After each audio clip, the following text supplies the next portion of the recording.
Welcome to a present from the past. The show for all your paranormal needs. Hello and welcome to another episode of A Presence from the Past.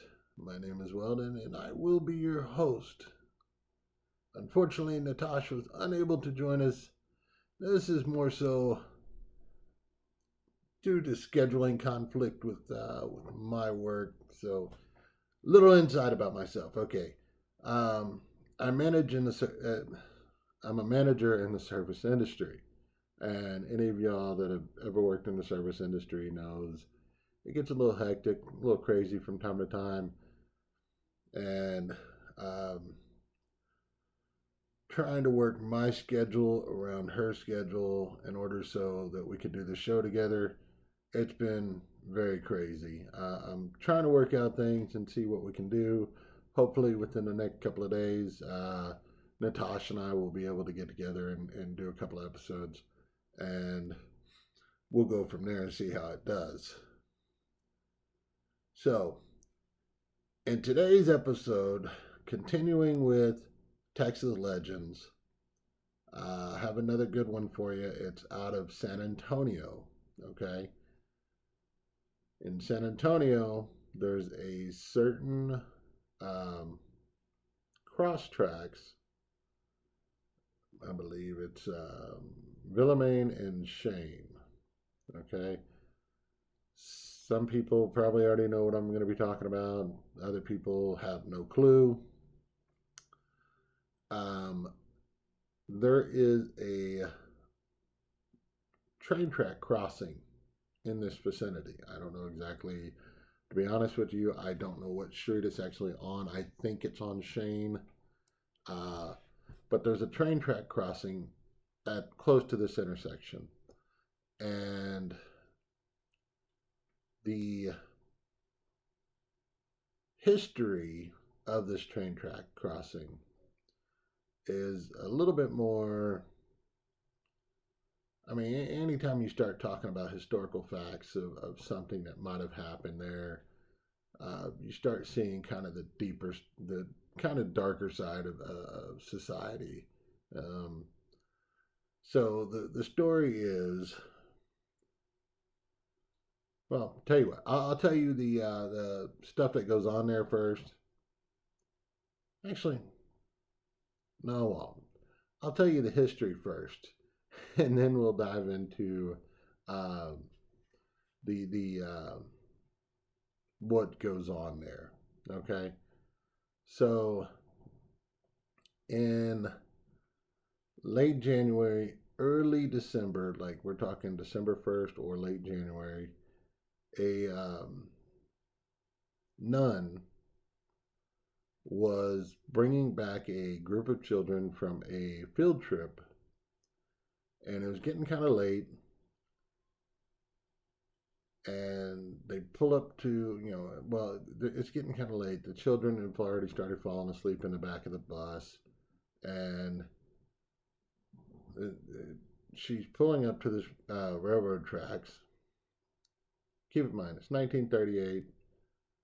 The bus stalls, and so the first thing she does is kind of look up and down the train tracks. Doesn't see anything coming, so she's just trying to start it, trying to get it going, and trying to get it to turn over, and it's just not turning over.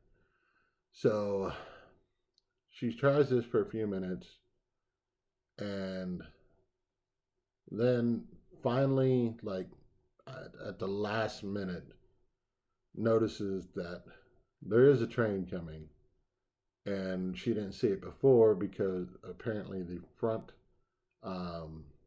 light had burnt out.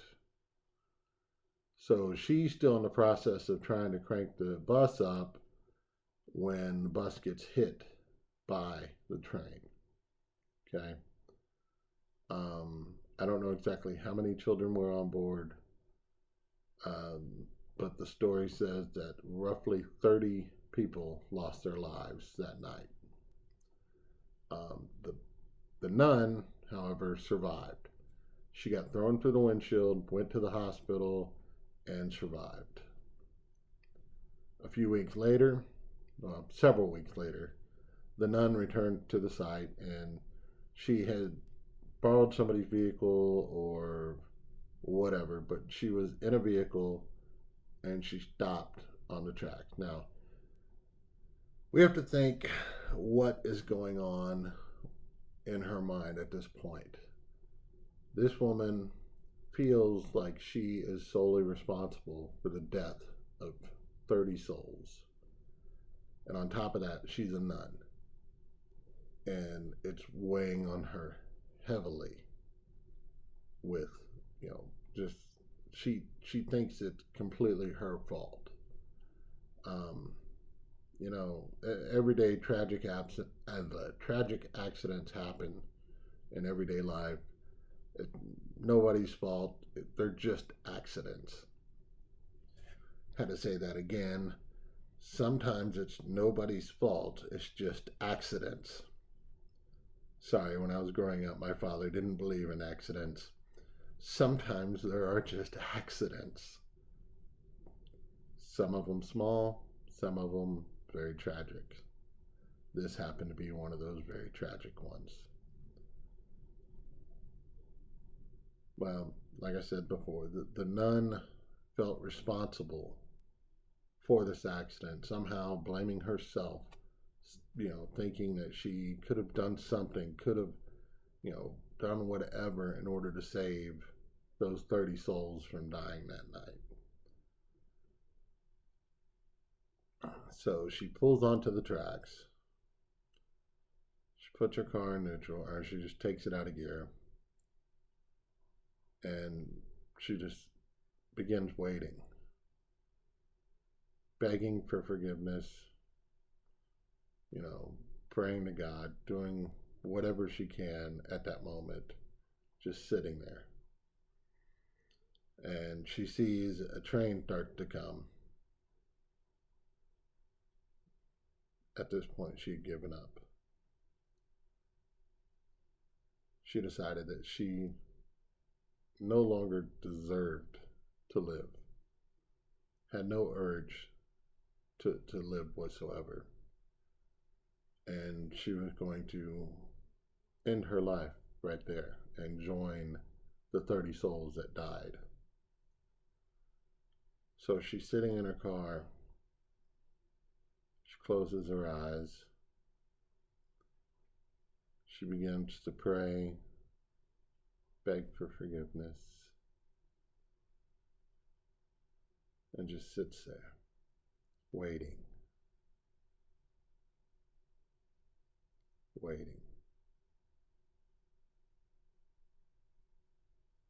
She feels the train getting closer and closer.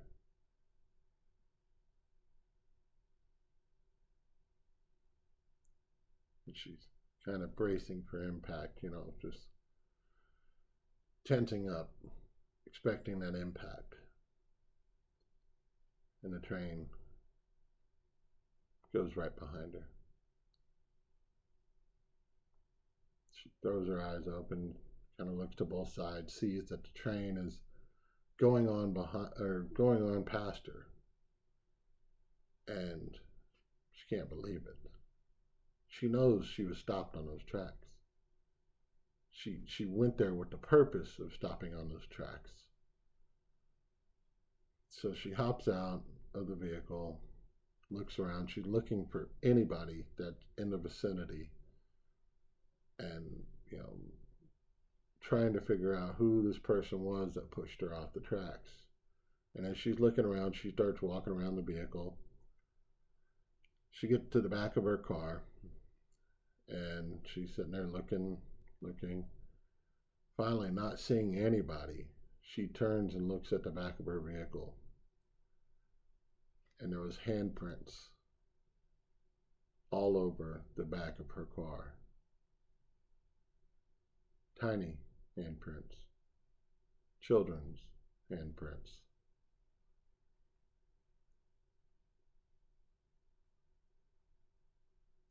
Legend has it that she found a new purpose in life, and shortly after this incident went forward and opened her own orphanage and started taking in children, trying to help as many children as she could.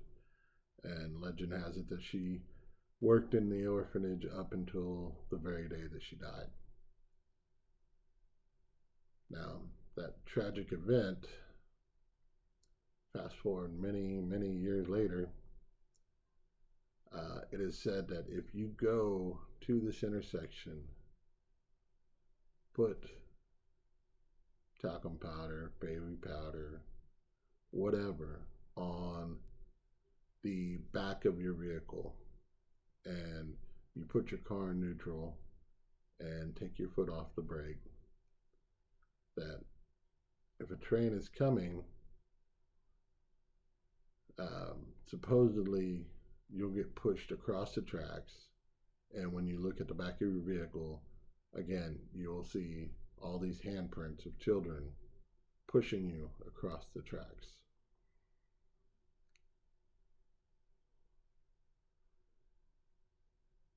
Kind of a touching story.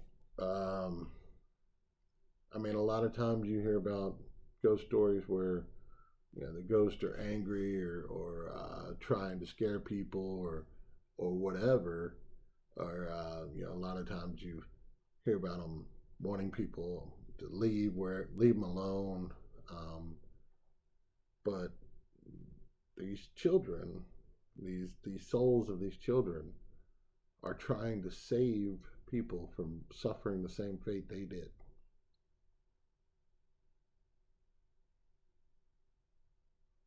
That's very, very, just it hits you, you know. Now, there have been paranormal groups that have gone out there, looked at the location, and said that because of the layout of the property or the road, that when you park on or when you put your vehicle in neutral on the tracks, it will actually roll back down a little hill, not like very far, but a little hill, and that there's some reeds or cat's tails or some sort of plants that you'd normally see like on the edge of a pond or a river, and that your vehicle will brush into these and then start rolling forward and have enough energy to roll past the train tracks. And at that point, once you get out and look at your vehicle, it looked like handprints or children's handprints, but it's actually caused by the plants brushing up against your vehicle. Now, I always tend to be more of a skeptic and wanting more evidence in order to back up paranormal investigation or anything that anybody could claim to be a paranormal activity. But guys, how does a vehicle roll backwards from neutral, from being completely stopped, roll backwards far enough to have enough force to roll forward past where it was before? I don't think it's possible. This is definitely an area I would like to investigate myself. Get out there, get some cameras all around a vehicle, inside a vehicle, behind the vehicle, side views of the vehicle, and go from there. And whatever evidence I gather, utilize it. But right now, that is the only story that I've found to explain where these handprints come from. Now, to me, that their explanation doesn't hold a whole lot of water. So, what do you think? Do you think it's children's hands pushing the car? Do you think it's plants?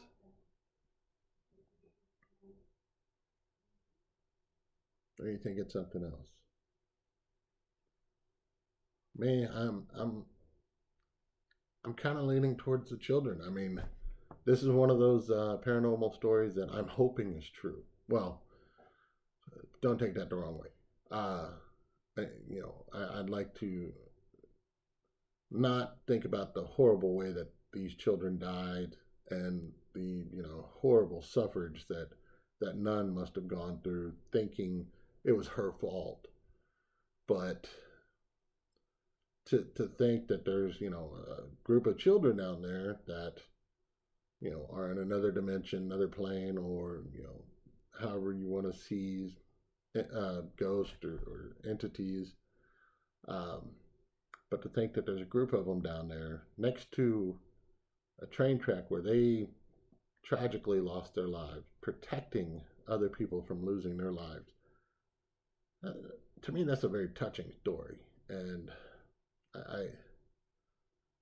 I want to believe that one over, oh, your car rolls back and hits some reeds and rolls forward and goes across the train track.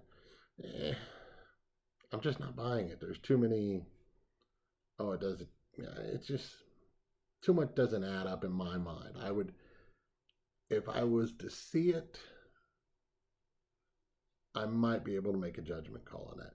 But just their explanation in itself doesn't make sense to me.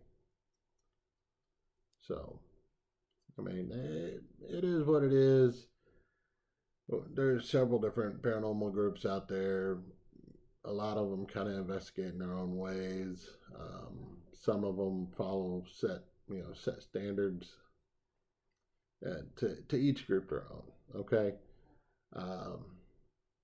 I don't think there's, and in the end, they're not. What's the word I'm looking for? There's no, with paranormal investigation still being kind of a it is a pseudoscience. There's no hard evidence or theory. There's plenty of theories, but there's no hard evidence that says one way is right, one way is wrong. Okay, and somebody's definition of what a demon or evil entity may vary from another person's definition of the same thing. So to each their own, and we'll leave it at that. But definitely a ghost story that's worth checking out, looking more into, and finding more out about that. I would love to drive down to San Antonio and investigate that myself. I think that would be truly a great experience. Anyway, that's going to be it for today's episode. I hope you enjoyed it. I still got the website out there, presencefromthepast.com, Facebook page of Presence from the Past. Also have Instagram. I think that's it for now. I'm talking to somebody about setting up a Twitter account, but we'll see how that goes. But yeah, if you want to hear more stories about Texas legends, other legends, anything that's going on, let me scratch that, rewind. If you want to hear more about Texas legends, paranormal legends, or you want to see something different, let me know. Leave a comment below, leave a like button, hit a like button, hit the subscribe button for more videos. Man, I am just all over the place today and I can't get it straight. Oh man. Anyway, hit the like button down below, hit the subscribe button. Either one, if you want to see more of these videos. If you want to see me do something different, leave me a comment. Let me know. If you think the video sucks, let me know. All right. I enjoy feedback. Yeah, until next time, I'm Weldon. Y'all have a good one.